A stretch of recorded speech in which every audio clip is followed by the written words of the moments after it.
I've replayed that night so many times. I know every second by heart.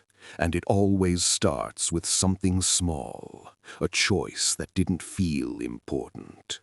My younger brother, Daniel, had been struggling for months, lost his job, barely sleeping, always on edge. That night, he came into my room around 11 p.m. "Can we talk?" he asked.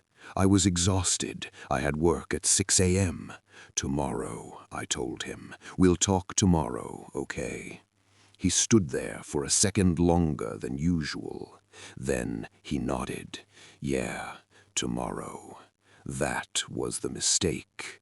The next morning, his bed was empty. At first, I wasn't worried. He used to go on early walks when he couldn't sleep.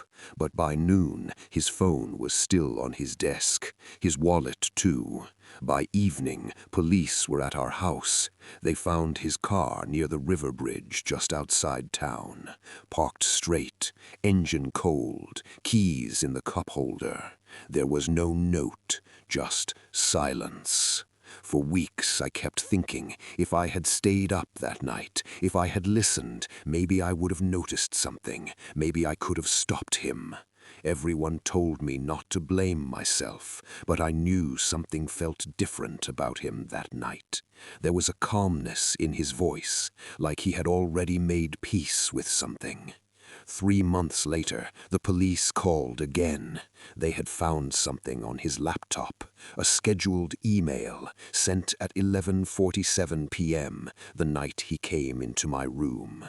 It wasn't a goodbye letter. It was a complaint filed anonymously against me, accusing me of draining his savings, forging his signature, taking money he had inherited after our father died. At first, I thought it was a mistake, until I checked my own bank account. The transfers were there, small amounts, over time. I told myself I'd pay it back once I got stable. I told myself he wouldn't notice, but he had. The last line of the email said, "I tried to ask him about it tonight. He said tomorrow. I don't think I can wait for tomorrow anymore." I made a fatal mistake, and it wasn't telling him to wait. It was thinking he'd never find out.